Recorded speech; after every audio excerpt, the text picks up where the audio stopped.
Good afternoon and welcome to the Ohioana Book Festival. We are nearly closing out the festival with this panel. There are just 2 more sessions after this one, including the closing event, Lift Every Voice, a panel featuring 4 tremendous Black woman poets. Don't miss it at 5 p.m. today if you're watching live on Sunday. If you're watching the recording, please know that you can also watch recordings of all the Ohioana Book Festival events anytime on Ohioana's YouTube channel. This has been an amazing 4 days. I'm grateful it's all been recorded so many more literature enthusiasts can enjoy it in the future. So thank you for joining us for the Choose to Read Ohio panel. This is a signature program of the Ohioana Book Festival. I'm Janet Ingraham-Dwyer.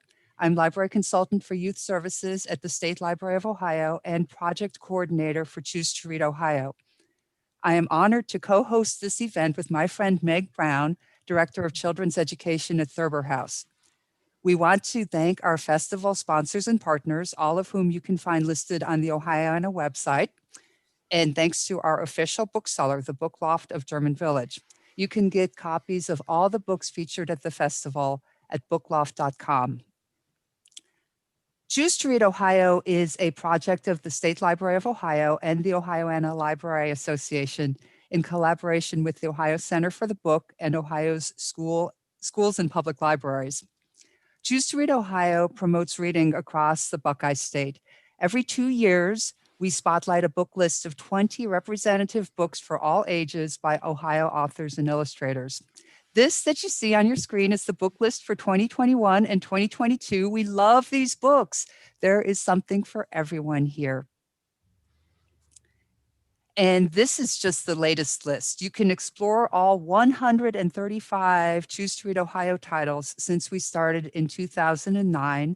For every one of these books, we created a reader's toolkit with discussion questions, extension activities, author and illustrator biographies, and more. You can download any and all of them for free on the website that you see on your screen right now. Books by all of today's authors have been featured on Choose to Read Ohio book lists. We are proud and grateful for the abundance of awesome creators from Ohio, 4 of whom we have with us this afternoon. And our Choose to Read Ohio project is all about celebrating them. So now I am going to unshare my screen and Meg is going to introduce our authors and get us started. Great. Thank you, Janet. I am really delighted to be here today. I love all of these authors, and I know that you will as well. Like Janet said, my name is Meg Brown. I am the Director of Children's Education at Thurber House, and really excited to introduce our amazing 4 authors today. Really quickly, if you have a question for our authors, please put that in the Q&A box at the bottom, and Janet will read it to the authors. So we want lots of questions and interaction, so please put those in the Q&A box for us. So, and I'm just doing alphabetical order because you can never pick favorites for these 4 authors. So in alphabetical order, we have Margaret Peterson Haddix. She has written over 40 books, including several series and standalones. Her featured book festival title this year is The Messenger's Greystone Secrets Book 3. She grew up on a grain and livestock farm and always loved reading and writing. Since she wrote during her kids' nap times in the early days, she made strict criteria that her writing had to be exciting enough to keep her awake. She still lives by that rule to this day. And also, I found fun facts about all the authors on their websites. So Ms. Haddix's fun fact is that she competed on her school's quick recall team in high school and spent a semester abroad in Luxembourg. So, awesome. Welcome, Margaret. And next we have Will Hillenbrand. He is the illustrator of over 70 books. His featured book festival title this year is Z Grows a Tree, written by Elizabeth Rush, I think. His mother said he was born with a pencil in his hand, and because the minute he could hold it, he was drawing. So look, see, he already has one. But he actually didn't have an art teacher until high school, so that's pretty interesting. He is now the illustrator and author in residence at Kent State University. His fun fact, which is near and dear to my heart, is that his favorite fruit are blueberries from Maine, Michigan, and Ohio. Also, we have this in common, Will. But thank you. Welcome, Will. We're happy to have you here. Thank you. And next we have Tricia Springstubb. Yeah, Springstubb. She actually grew up in New York, but we claim her because she lives in Cleveland, Cleveland Heights. She didn't know she wanted to be a writer until she was an adult, where her stories always grew out of real events or experiences that sparked a memory or touched some strong emotion. Her featured book festival title is Khalil and Mr. Haggerty and the Backyard Treasures. Her fun fact is if she wasn't a writer, she'd have a job where you would drive around and deliver flowers to people. That was awesome. So welcome, Tricia. Thank you. And then last but not least, just last because of the alphabet, is Jasmine Warga. Her birthday was actually yesterday. I saw this on your website. So happy belated birthday, Jasmine. Thank you for spending your weekend with us. Her featured book festival title this year is Other Words for Home. It's a New York Times bestseller and received a John Newbery honor. She comes from a long line of storytellers and feels that stories are the way she makes sense of our messy and complicated world. Her fun fact is that one of the authors she grew up reading that she loved and spurred her joy of reading was fellow panelist Margaret Peterson Haddix. That was on her website. So I thought that was a fun connection. So welcome, Jasmine. Welcome all of the authors and all of you at home or wherever you are watching us or streaming us. Like I said, we're open to question and answer. Janet is going to read them to the authors. But to kick us off, I always have one question I love asking authors because I feel like getting published is so huge. It would be super exciting and anybody can jump in. But what did you do when you first received your published book or like ARC from your publisher? Anybody can jump in. What was like the first thing you did when you received like your published book? I remember I took photos of my cat who jumped in the box because it delighted me. I was like so excited and I wanted that photo. And then it was summer when the books arrived because my first book was a winter book. So I think the ARCs came in like June, July, and we went to Dairy Queen and I ate a lot of ice cream and it felt very surreal. I think the ARC was for me like the most surreal moment. Like hearing it was going to be published was really exciting, but something about seeing the book in book form was super, super exciting. So yeah, I celebrated with ice cream. Well, for me, Khalil and Mr. Haggerty, it's a picture book. And because it came out during the pandemic, I really only saw the art digitally, not tactily. So when I opened the box and found actual, books that I could pick up and open, I was holding my breath, really, to be honest, because, it's such a collaboration between an illustrator and a writer, and you never can be exactly sure how it's going to work. But I pretty much, just burst into tears because Olahe Tahirian's art is so wonderful and so perfect for this book. So yeah, I think it's always an emotional experience, and maybe even more so this last year when everything was so weird. Yeah. If we are going back to the first book, for me, that was a long time ago, but I have to join Jasmine that sweets were involved. I think in my case, though, it was chocolate chip cookies that were homemade that I just happened to be making chocolate chip cookies anyhow that day. So, it was really nice that it worked out that way. With this book, I'll join Tricia that the pandemic effect, I was like, yay, they got it to me. This is amazing. Yeah. I'm going to go back to like with Margaret to the very first one, which was for me, that was over 30 years ago. And I'm going to even walk that back a little bit further because the most exciting part for me was getting that contract, not the book, but the contract was really, really important. I picked up the phone and I was going to call my parents, but I didn't really think they would have understood exactly. They would have said, oh, that's nice. So I called someone that it meant something to, and that was Dr. Ken Morantz at the Ohio State University. And he actually taught me while I was at the Ohio State University about doing a picture book. So I called him and he said, well, who's written it? And I said, Verna Artema. And then he said, "Congratulations. I can't wait to review it." So I hadn't thought that would be the next part of it. So of course it is. And of course he did. But being able to do those first stepping stones to get, and all the stepping stones you do to become published. And then when you get that very big invitation, there's a lot of weight that comes to that, because you have still a lot more, a whole lot more to figure out. And then being able to receive that when you get it in hand is, well, it's not necessarily so much of a surprise, because you did all the work, you kind of expect it to happen. So, and and although it's always a pleasure, it's nothing to be taken ever for granted. And I think we've learned a lot of that through this last year about everything. True. That is the truth. Oh, well, awesome. We have an audience question, and I will also absolutely encourage the audience to go ahead and put your questions in the Q&A box.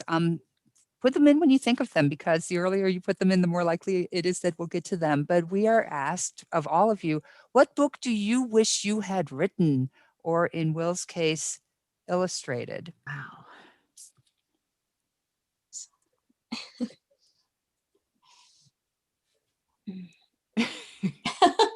I think we're all just stunned by that question. I know. How Right. about that? Many fabulous books out there that we're all like, you don't want to claim somebody else's work, but it's like, oh, to be the author of, fill in the Right, blank. Right. And it's like when you go to schools and kids say, "So what's your favorite book?" And you're like, "What? I can't pick one book." Yeah. I think that's, the thing about this is, being able to say, there's a quote that was on Tommy DePaula's desk about being able to accept things that were not intended for you. I think the stories that we do are all the ones that we're intended to do. Mhm. And when you say, well, someone else's, whether it's Beatrix Potter or whatever, that was intended for Beatrix Potter. And so, yeah, and if there's a book a child would like me, or would say, what's my favorite? I would just simply say, whatever one you'd like me to read to you. And that fits with the Read Ohio theme. I mean, we are Ohio. We'll read to you what you want to hear. And of course, that will be your favorite book. And mine too, for that time. Yeah, I think to build on that, I mean, we certainly learn a lot from other writers and the ones that we No doubt. admire. But yeah, the stories that we tell, they have to be our own stories. Yeah. Although I wouldn't mind being Kate DiCamillo, so.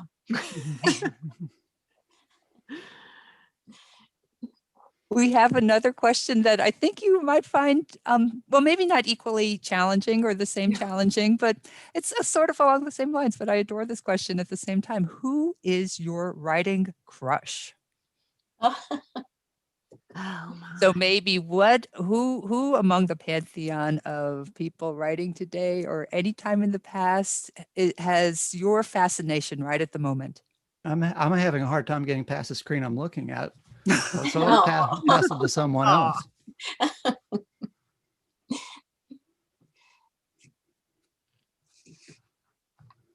I feel like Kate DiCamillo was already mentioned. She's someone who every book I love, and I'm really inspired by the way I feel like she never writes the same book twice. And so like the enormousness of her imagination is really impressive to me. And then another Ohio author who I super love, I think we can claim her as being from Ohio because she was born here, is Jacqueline Woodson. I love her books, and I read them to try to learn from her craft-wise. Would be like the first two that really pop into my head. And then maybe also Rebecca Stead in the middle grades, because I think she just understands kids so well and writes in that like really beautiful way, but still feels like it centers children. I think that's what we're all always trying to do. And that's a really difficult balance, to have that like beautiful language, but in a way that feels necessary and believable to like a young person's point of view. Yeah. I also love Rita Williams Garcia. I mean, her Gator Sisters trilogy, I think, is just a masterpiece on every level of character and setting and theme. And yeah, I recommend those books all the time. I would agree with every single name mentioned. I was kind of thinking way back to childhood that the writers, two of the writers that really inspired me a lot, E.L. Konigsberg and Madeleine L'Engle, that both of them were people that I read their books and reread their books and reread their books, and it really influenced how I wrote. And there were a lot of authors whose books I'm reading now that have that. And I feel a little bit weird about saying crush exactly with people that I don't even really know, but I'm thinking of the book, Everything Sad is Untrue by Daniel Nayeri, which I read earlier this year, that it's one of the few books that I've read as an adult that I've finished and immediately said, I have to reread that, which is what I always did as a child. And I think that sense of the story and the importance of the stories you tell yourself about yourself, that carry you through life. And that's something that we're all kind of coping with right now. Yeah. I agree. We, just like a library, Janet, we're a collection of influences of the things and the things that we read. So it's not that it's one book on our shelf and it's a one and only. There may be a one and only we're focusing on right now because that's pretty much how we process it, unless you're Thomas Jefferson and reading 4 or 5 books at one time. But aside from that, the broader you read, and reading Ohio or the whole theme of this is to be able to read broadly. And when we do that, we end up experiencing things that we can't experience any other way. And that's also true because Tricia would talk about this emotionally, because we experience things through literature and reading that are very emotional to us, that we don't get in the same way when we're watching a film. They touch us deeply, and this media does deliver that. And so we are a filter of these, a deep collection of experiences, and reading widely allows us to experience widely.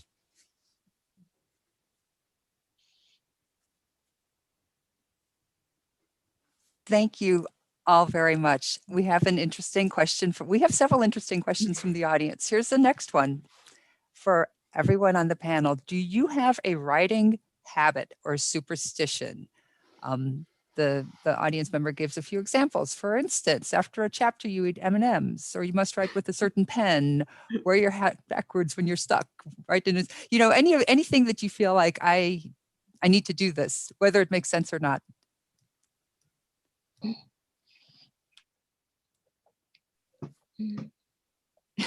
Well, I'll jump in. I'll just say that as far as, I don't know if it's a habit, but I think about drawing all the time. I think in pictures, and I'm not saying that, well, I don't know how the rest of the panel does it, but when I do my writing or when I do my experiences and all that, an image always comes first. And so, and when it's in my head, my fingers get itchy. So I just need to always have a journal with me. Like right now I'm doing some of your portraits because that's what, sorry. I've sat next to him at conferences and watched him do that. It's fascinating. So I think, yeah, you're right. And so I just kind of do that. So when I leave the house, I keep a journal, I travel with it. And when I have got another one here, and you can see it's like a little travel thing, and then some more. So my feeling is that, we experience things, and if we experience them, and whether we're a writer or not, if we don't record them some way, a writer records it. That's why you keep a journal. And it's not because you're just recording it, so that you can think about it later. So it's a journal is a conversation. It's not a monologue.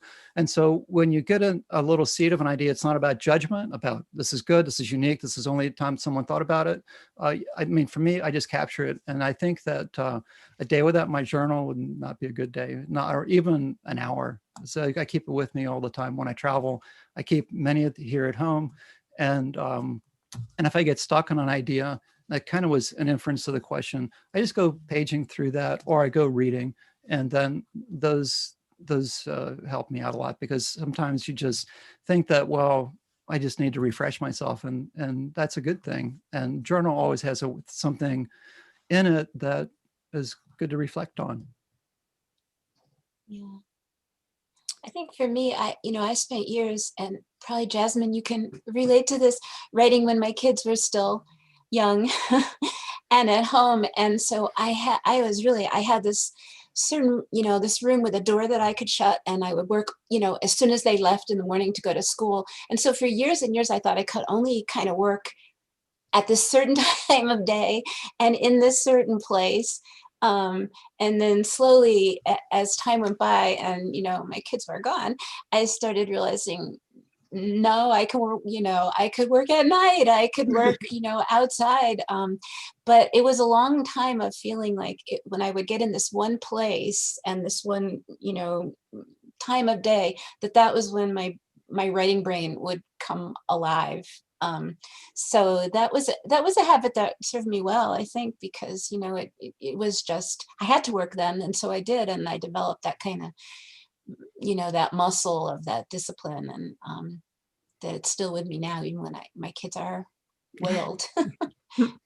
I think it's interesting that you say that, because I definitely do think of myself as a morning writer, but I think part of it is the exact reason that you're saying, that that's normally the time of my day when I'm able to drop my kids off at preschool, and then I have this select block, and I know that that is the block that I have, so I have to use it. And you're right about that sort of like muscle memory, that it's like my body clicks into, okay, this is writing time. But I guess maybe my other strange ritual is that I love candles, and the moment I sit down at my writing desk, I always light a candle, and something about doing that and like the aroma that the candle gives off like helps me get into that sense. And then I blow out the candle when I'm done with my writing session. And for every book, I have a different like candle that I use, and it's not necessarily like matched to the book, like the scents don't necessarily make sense for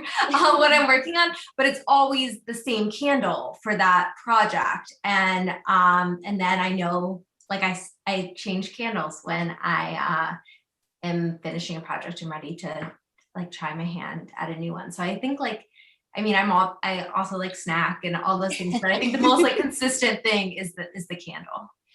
I know people that have like playlists like that for every book. Yeah. There's certain music they've listened to over and over again when they worked on that one project. And so, yeah. I like the candle story. That's do very too. cool. I may borrow that. That's a great idea. But the earlier part of Jasmine's answer reminded me that I had thought of myself only as a morning writer, and my kids were in morning preschool.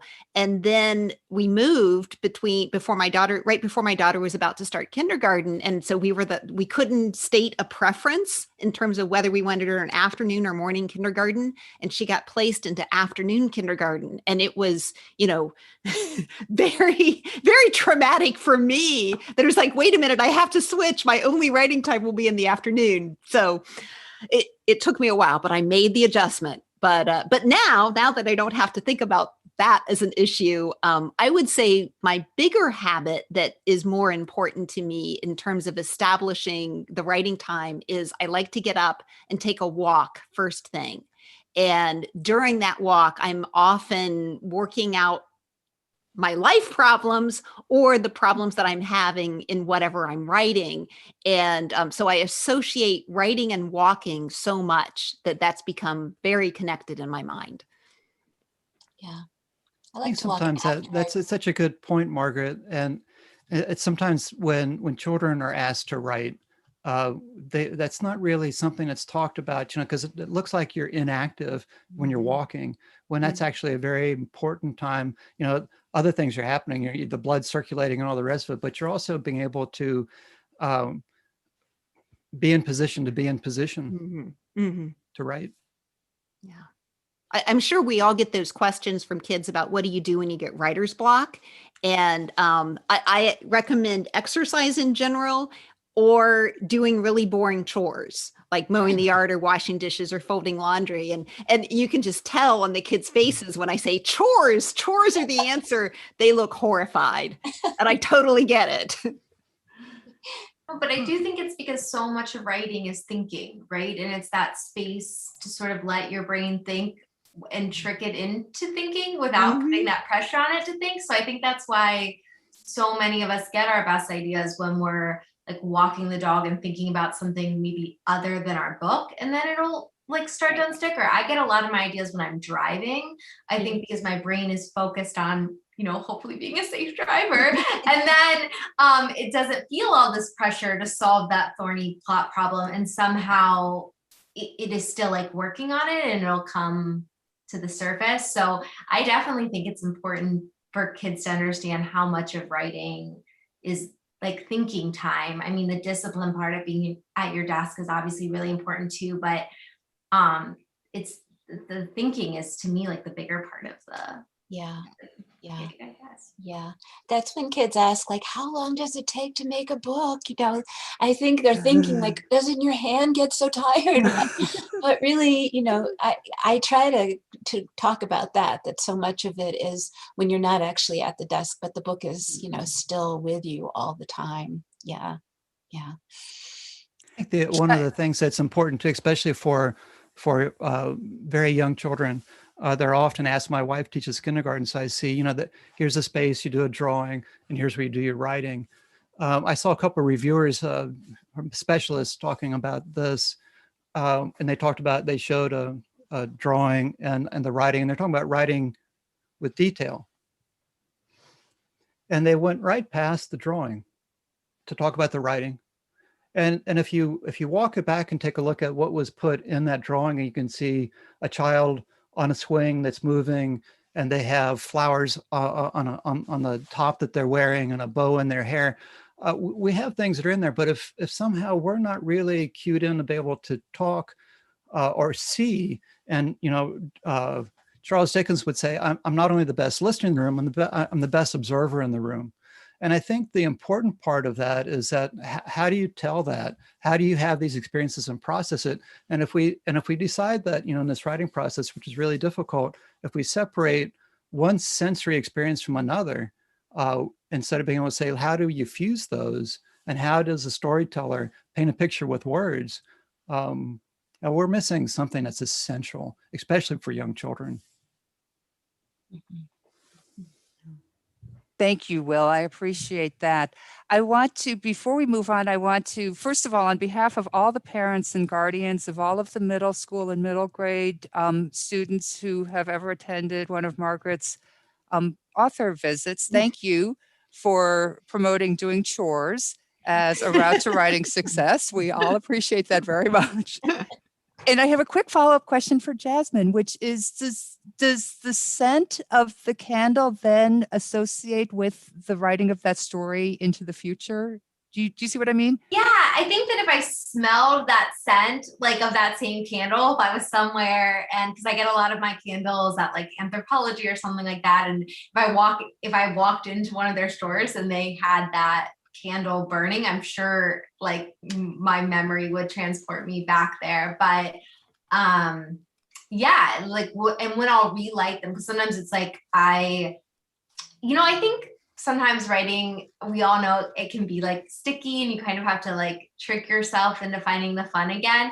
So for me, the candle is kind of a part of it. It makes it feel like luxurious and fun. So the one thing like I kind of allow myself at the start of a new project is the fun of picking out the new candle. And so sometimes I'm not done with the one from before, so I'll light it like when we're having people over at our house or something, I use them in other ways. And then I definitely, when I start smelling it, I'm like, oh, that reminds me of all the hours I spent at my desk, like working on this book. But yeah, for sure. I mean, but I think I also am not that adventurous when it comes to picking scents for candles. So they're all like in kind of the same realm. So I don't know how like specific each book gets its own scent, but yeah.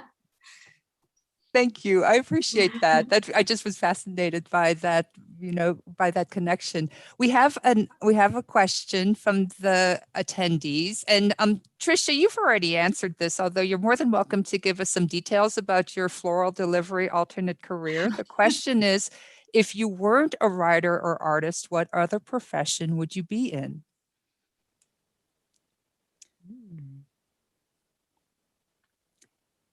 I always really would do that. Just so you know. Go ahead, Margaret. Oh, that's okay.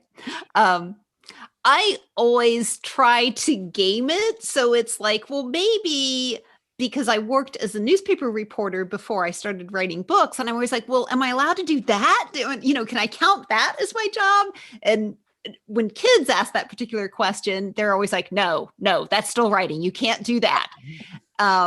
So then I go with, I also worked for a while as a teacher at the community college level, but what I was teaching was writing. So I was still working in that word area, but often kids say, yes, that one's okay. So I would probably do that. I love Tricia's idea. I want to steal that. I didn't even ever occur to me that could be a profession, but that sounds really lovely. If we're going by what I was interested in as a kid, it probably would have been something with animals, some kind of zoologist or marine biologist. I loved animals, was fascinated by them, collected all of the like animal facts cards and all those kind of things. My father would want me to tell you that I would have been a doctor because that was always the plan, what they wanted me to be. But probably I would have ended up as a teacher. I taught before I was a writer. And I think especially like that's in some ways why I got interested in writing for young people, is loving being around kids and working with kids. So I would hope that in some capacity, if I wasn't doing this, I'd be doing something that was like centered around young people. When I was about 4 or 5 years old, I wanted to grow up to be a fire truck, and I wanted to be a fire truck. And the lady I told that to at the grocery store, she said, and I was with my mom, or my brothers were in school. She said, "You mean you want to grow up to be a firefighter?" And I said, "No, ma'am, I want to be the truck." And that ended a long conversation. On the walk home, my mom said to me, "Why did you say that?" And I said, and I'd been thinking about it. It helped people in trouble, had its own house. I wouldn't have to share a bedroom with my brothers. It came with a dog, and I could squirt my brothers down whenever I needed to. Fortunately, I didn't need to do that. But that all came from Mike Mulligan and the Steam Shovel, Mary Ann. And that's because that had been read to me. And I think books grow our imagination and allow us possibilities that we wouldn't have. Now, as writers, as creators of making something new on a blank page, we tell what we know, because that's how it works, because we know we have that experience. So if I had to make a transition as an adult, I'd want to do what really helped me, and that was having people that could help me see the world anew. The very best of those people were artists, and those artists were almost always a teacher. And that's the group that I really, the very best of that, that's what I really respect. So I'd be with Jasmine, I'd say that. I love all those answers, but I'm going to remember the fire truck one because I liked all of your reasoning behind it. It makes perfect sense to me. And we have another audience question. When did you first know that you had a shot at this? Or what moment or person sparked the idea that writing or drawing / illustrating could be a possibility? So when did you first know that you had a shot at, I'm guessing, like being published or being a published author, illustrator, or the moment or person that sparked the idea that writing or illustrating could be a possibility? That's kind of a long one. When I was in 4th grade, I remember of course I love to read. All writers start out as readers. And I decided to write a book. I had read a book called Ballet for Somebody. I don't remember. And so I decided to write Ballet for Julia, which was pretty much just total plagiarism of the book that I had loved so much. So I was more or less just writing, to feel what it felt like under my hand, I think, to write something. And I was doing it in school. And, I went to school way, way, way long ago. There was no really, creative writing was not encouraged or taught. But I had a teacher who kind of looked over my shoulder, and I can still remember her breath always smelled like coffee. She like leaned down, and she said, "What are you doing? Wow, that's really wonderful. Wow, that's wonderful. Keep it up." And so that was out of the blue and amazing. But because I think it was that time, and I never met any writers. Certainly no writers ever came to school, writers just, and I never even paid attention. Like if I loved a book, I didn't, I just loved the book. I didn't really even think about that somebody else had made it. I just thought it was, magical. There it was for me. So really it wasn't until much, much, much later in life when I had married a teacher who saw how much I wrote for myself and how much I loved to read, who said, you know what, maybe you could do this. Maybe you could write something, and you're always, kids are your people. And because I had jobs as teachers and in Head Start. And so really it was him giving me that little nudge and that sort of light bulb that I could maybe, not just be, the person who loves to eat, but I could be the cook too. And I started to send out some work, and I got some nice responses. And yeah, so it was very long, from fourth grade with nothing happening until I was in my, 30s. So yeah, I'm so glad kids today get to know that they are writers from the get-go, that they have writing voices and stories to tell. It's so wonderful now. Yeah. Yeah, I realized I wanted to be a writer the moment I learned the word author, which happened in first grade because we did a project called Author's Night, where our teacher got a bunch of like blank white books, and all of us, we got to illustrate the story, and it was a big deal because she typed up, we like dictated the story to her and she typed it up for us. Then we cut out the text and pasted it into the book. And then there was a big celebration where our parents came to the school, and, there was juice and cookies. And I had this word now, author, because like Tricia, before that, I had thought books were kind of these magical objects that existed in my classroom. I never thought about, how they came into being. And this was a whole project and unit about that. But then, your belief in the possibility of that actually being a career, waivers as you get older. And I didn't really know anybody who was a writer or an author. And it wasn't until I credit really my 11th grade English teacher with the reason I am like a writer, and that I feel like she really saw me and really encouraged me. And we had a curriculum that was like very male and entirely white. And she saw that I maybe wasn't as encouraged by these books. And she went out of her way to give me books by women writers and by writers of color. And in reading these books, I feel like my love of reading and writing was reinvigorated. And I saw space for the kind of stories that I wanted to tell. And so 11th grade was a really big turning point for me, in that being a writer stopped being something that seemed like this super fantasy to being something that felt more like, wow, this could be like a possibility. But I'm sure like everyone else on this panel, I still like have days where I'm like, I can't believe this is happening. And also like, I don't think I can do this anymore. So I feel like you're constantly like searching for that like belief. Mm-hmm.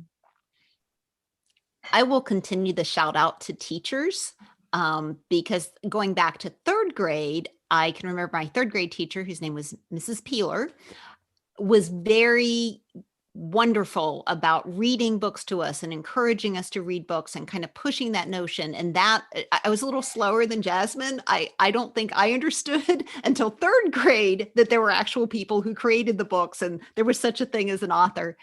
And at that point, I can remember I had read a book that I really loved and just really loved the characters and felt like they were my friends. And I don't remember the title of the book, but I remembered their names were Taffy and Molasses. And I like, who names their child Molasses? But anyhow, those were the characters' names.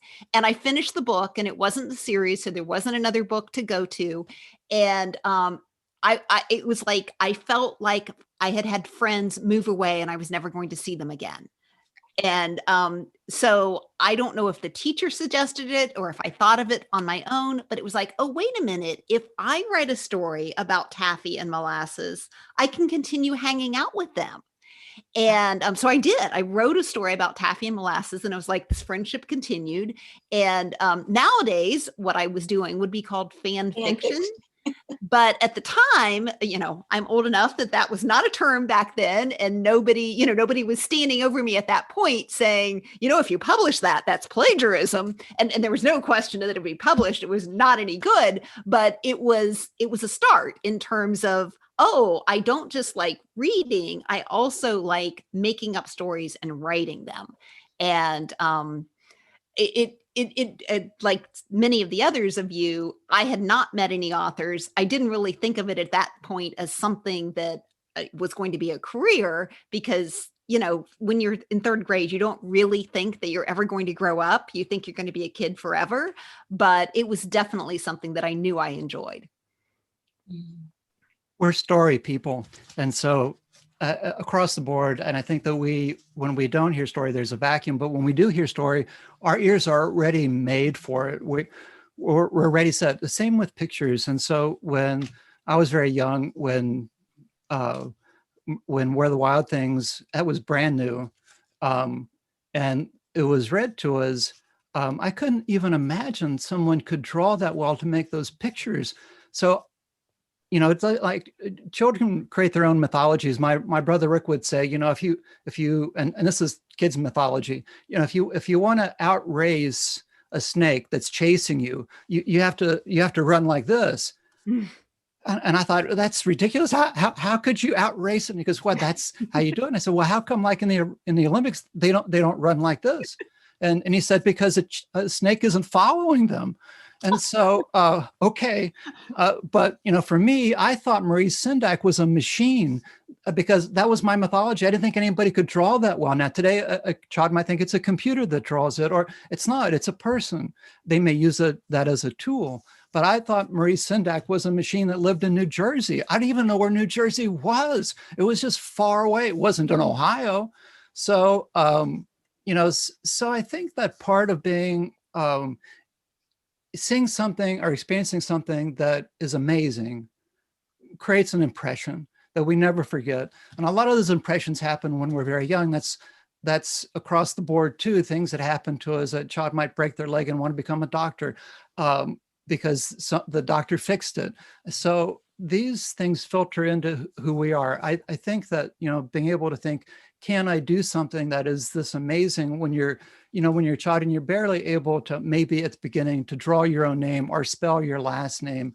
Those are fundamentally big challenges that we don't think that once we've accomplished that, once we've learned to read, we don't think it's such a big deal. But anybody who's not able to read well, that's a big deal because it blocks you from becoming the person you're intended to be. So for me, becoming an artist at that point and thinking about finally, I knew I have a learning disability. I didn't know that until I was in college. I knew there were a lot of things I couldn't do. But I think every child and every person wants to know that they can do something, hopefully, as well or better than anybody else. That's how you get your identity. And so my identity had always been drawing, even in spelling class. I mean, if the teacher had only asked me how to draw the picture instead of be able to spell it, I would have had it down. That didn't happen. What happened for me, I did it back at my desk because I would flunk out of the spelling bee, and that's what I would draw them. And so crocodile, no problem, and got it down. I could do 5 or 10 of them, they're all drawn right there. But for me, it was a high school teacher who said, to reach for the stars. And if you don't collect them, you will grow. And as you grow, you will become the person you're intended to be. And I think for young readers and for all of us, we need to stretch, because if we don't stretch, we remain, and actually we atrophy, we go backward. And I think when we go backward, we certainly don't become the vital person that we're intended to be. And each one of my panelists are vital people who create something new that anybody could not do, but they endeavor to do the hard thing, to be able to make something new that was not here before the time they put down their pen to paper. Isn't it true, Will, that that Maurice Sendak said that he couldn't draw horses. That's right. And that was part of why he created those monsters. So That's a myth. He can draw horses. He's got horses in his. You can take a look at his books. The guy can draw horses. The thing of it is, though, Tricia, is important because I think we also know the things we feel more vulnerable about. He was vulnerable about that, and so in some way, that's giving him an idea to be able to change and do something else. He transformed that perceived inability into something else really amazing. Precisely. Yeah. And isn't that the innovation? I mean, isn't that the kind of like the miracle behind the scenes? Mm-hmm. We know that because we see that, because we find that, some children, some students will say failure. What do we do? It's our stories don't end in failure, although we experience failure all along the way. Mm-hmm. And, but we know that that's not very many people want to read a story or spend time in a failure. They want to be able to know how that hero solves a problem. Mm-hmm. So that can be something they can put in their own inventory.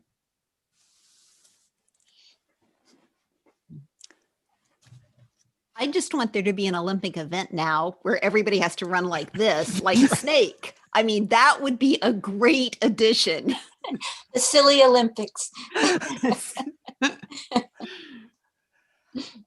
noticed as you were all speaking over the past few minutes, I heard something reflected over and over again. Tricia said that our young people get to know that they're writers from the get-go. And Jasmine and Margaret, you both said explicitly, I didn't know any authors growing up.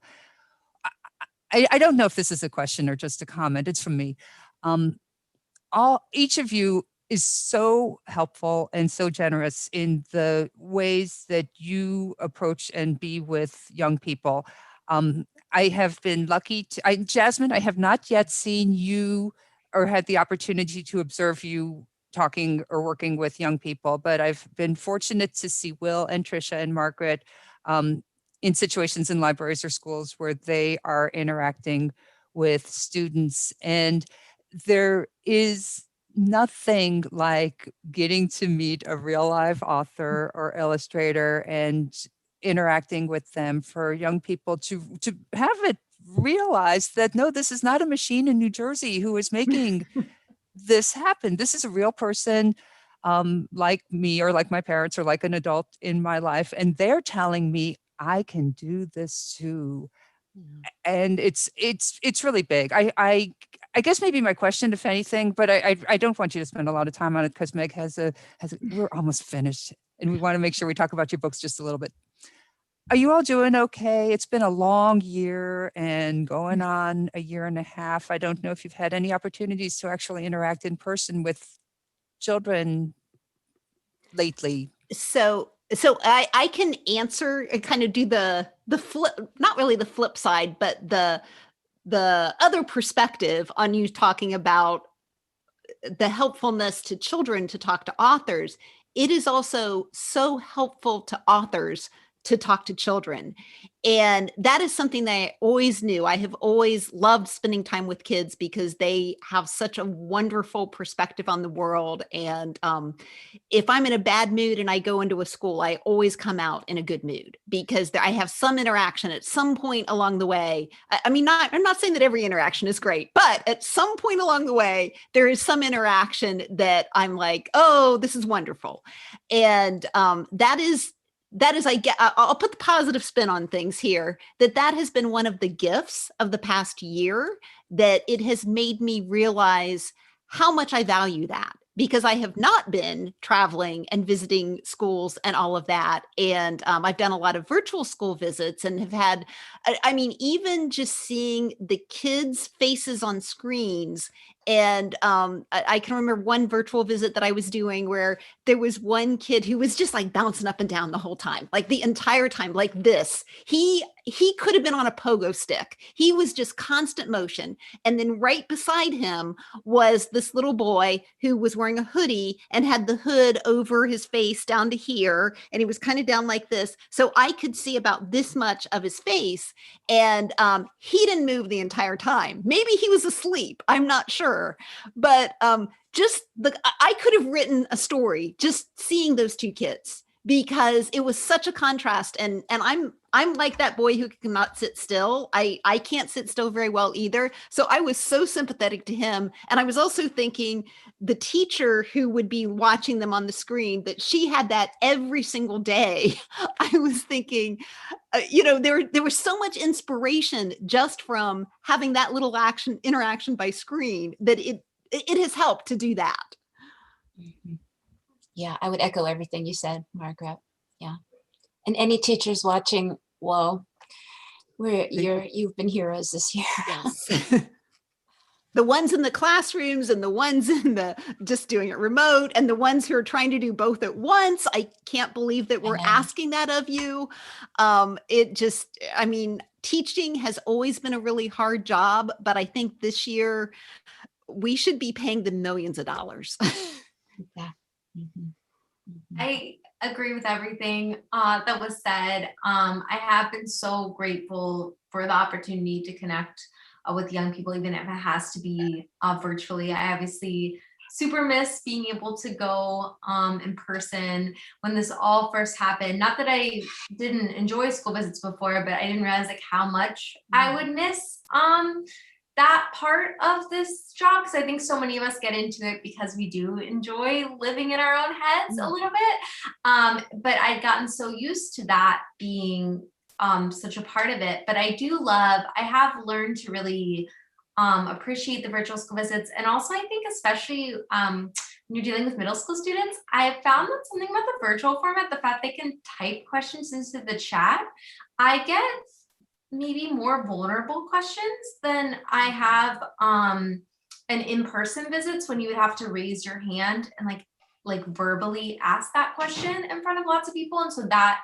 has been like I guess a bright side to all of this weirdness, is it's just been like a different way to connect with young people, though I'm excited for hopefully the world becoming safer and being able to all be together again, and agreeing with everything Margaret and Tricia said about what heroes teachers have been, just like watching them coordinate these visits for just like the hour I'm there. I'm like, oh my goodness, this just seems like so much on top of what was already an incredibly difficult job. So Janet, I appreciate what you had to say. I think that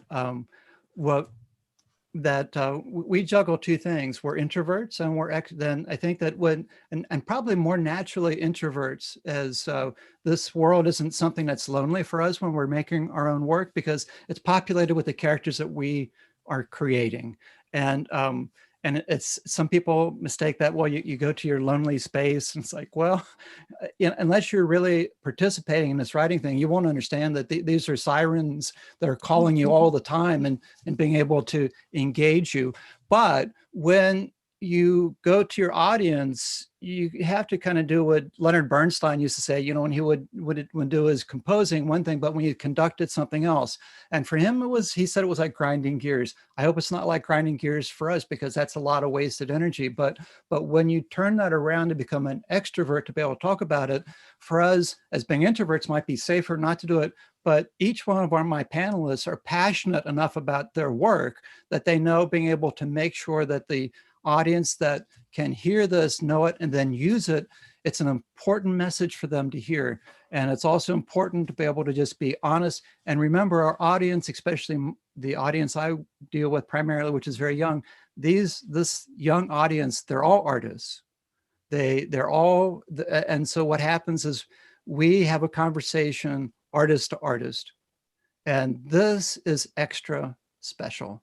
And for those that don't know anything about that, or think, oh, it's like a tsunami coming on the beach, the energy being with the children is well, for us, it's like, well, we polish our surfboard and we get out there and we ride that surf in, and we, at the end of the ride, we get thrown down into the water and the sand, and we get salt in our ears and sand up our nose, and we say, that's a good day.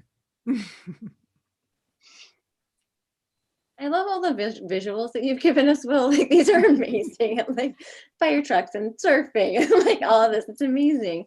I really don't want to close. I was looking at the time. I was like, it is 3:57. This was amazing. Obviously, I wish we could all be in person, but hopefully for next year. But thank you for taking the time out of your schedule today to be with us for the Ohioana Book Festival, to be here today. Thanks to everybody who joined us, who tuned in. And this will be streaming, I believe, on YouTube later. So please check it out. In the chat, I did put the 4 authors' websites. They're fantastic. One of the best things about children's middle grade and YA novelists is that they have so much personality, and it comes out on their websites too. So I only took a snippet of their fun facts on their websites. So check them out. They all have amazing books and links. You can contact them. You can have them do visits and things like that. So hopefully you will check them out as well. Again, I work at Thurber House, and so I have the fortunate part of my job to get to work with authors like the 4 we have today. And I do work with students, and when we get to have like Margaret in, or Tricia, or any of you to come in and talk to the kids, their faces really do light up. So I know that they're behind screens right now, but you make such a difference in people's lives, and not just kids. I read your books too, and they mean a lot to adults as well. So keep writing. For everybody behind these screens, please keep buying their books. The Book Loft is the bookseller for the event. I just lost my words. Catherine is putting up the information in the chat as well. Thank you. I was just going to say, can you please hold up your books? We are working with professionals here, Meg. They know what to do. They already know what they're doing. I was just going to say, can you do that? So yes, please buy books for everybody in your family. They're amazing. Janet and I know can speak highly for the books and the authors. Thank you so much for being here today. On behalf of Janet, Choose to Read Ohio, myself, Meg, with Thurber House and Ohioana Book Festival, just thank you for being here today. Check us out online, watch these again. Please buy their books at thebookloft.org, and be safe and happy reading. Have a great day. Thank you. Bye, Thank you. everybody. Hope to see y'all next year for real. Yeah.